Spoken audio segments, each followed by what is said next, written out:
E esse espaço onde nós estamos aqui é um laboratório de produção artística?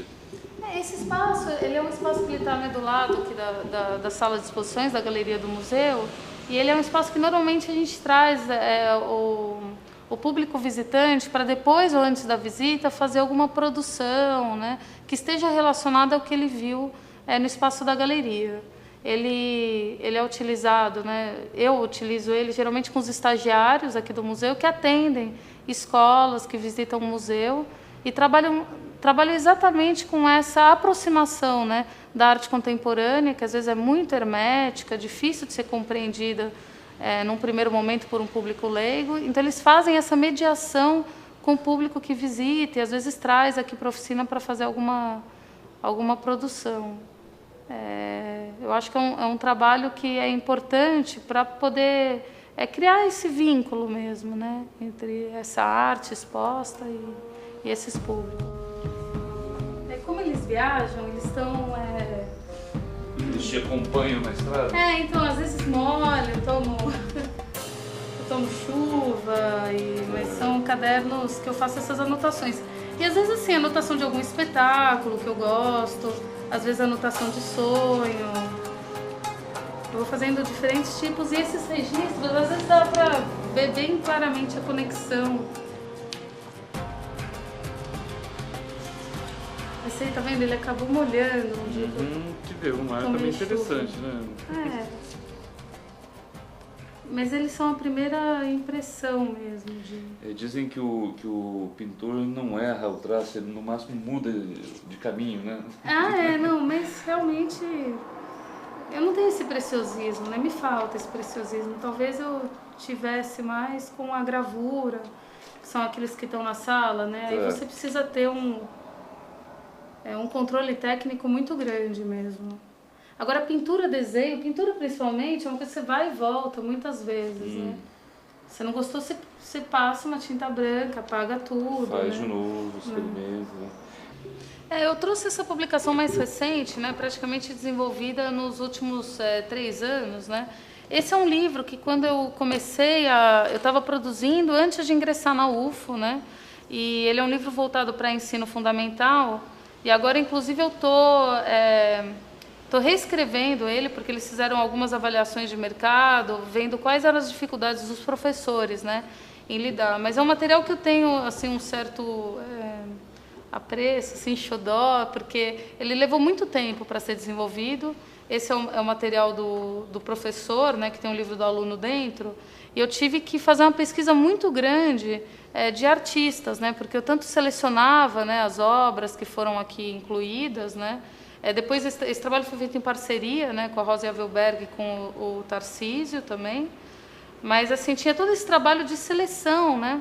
E eu pude incluir aqui muita arte contemporânea, né, que foi que eu acho que é o diferencial desse livro, né? Você encontra aqui muita arte contemporânea para uma criança que está no primeiro ano. É um material teórico-prático, né? Ele é teórico-prático, ele é um livro consumível, né? Que a criança pode desenhar também nele. E eu pude também pensar como é que seria essa curadoria, né, desses artistas, dessa seleção. Então eu incluí aqui artistas, né, africanos, artistas indianos, né?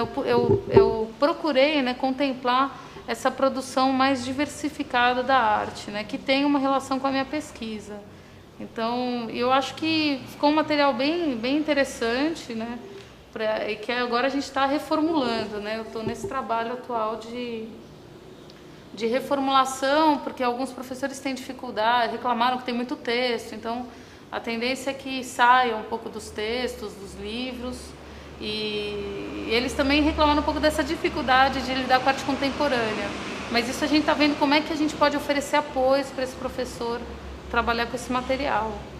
E esse daqui, né, esse é um livro que foi lançado pelo grupo de pesquisa, ele é organizado pela Raquel Salimeno, que é pesquisadora lá da UFO, professora, minha colega, e faz parte do grupo de pesquisa Interculturalidade e Poéticas de Fronteira, que é um grupo que pesquisa, né, quais são as práticas artísticas vividas na cidade. Eu trabalho muito com essa ideia, que eu falo que é uma visão pragmática de arte, né, nessa linha de pesquisa, Mas isso é um foco de artes visuais? De artes visuais. Ah, tá.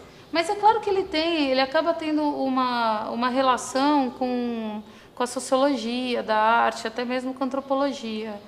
É inevitável, né, que você lance mão dessas outras áreas do conhecimento para pensar esse tipo de objeto.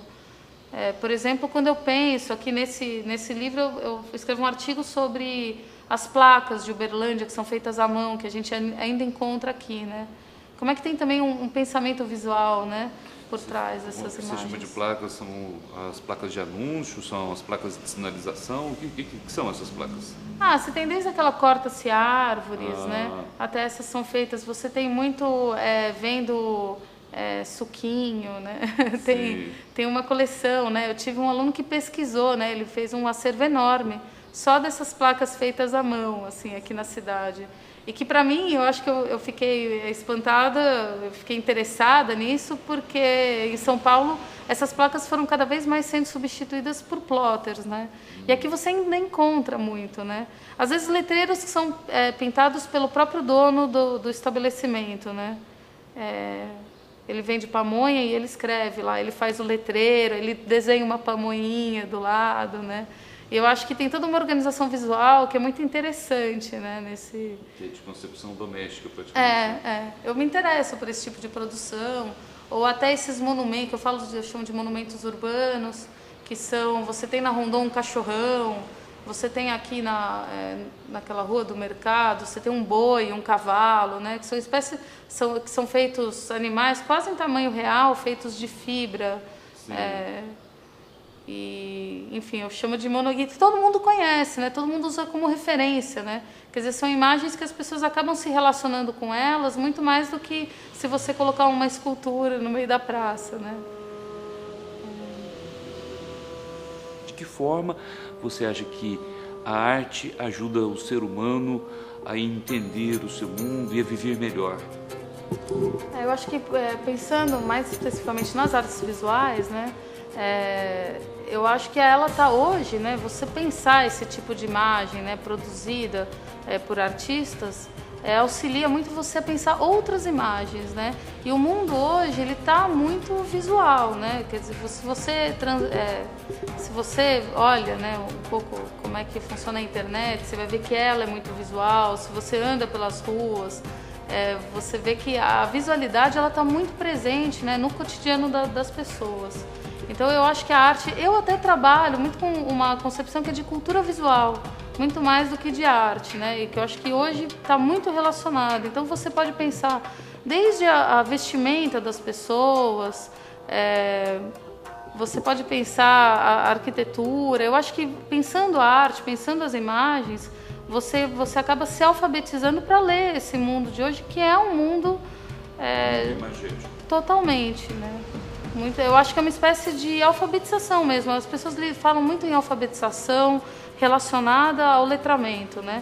Mas eu acho que essa alfabetização visual ela é muito importante também, né? E você vê que hoje os jovens, todo jovem tem lá a câmera no seu celular, né? Eles lidam com imagens muito mais do que eu lidava.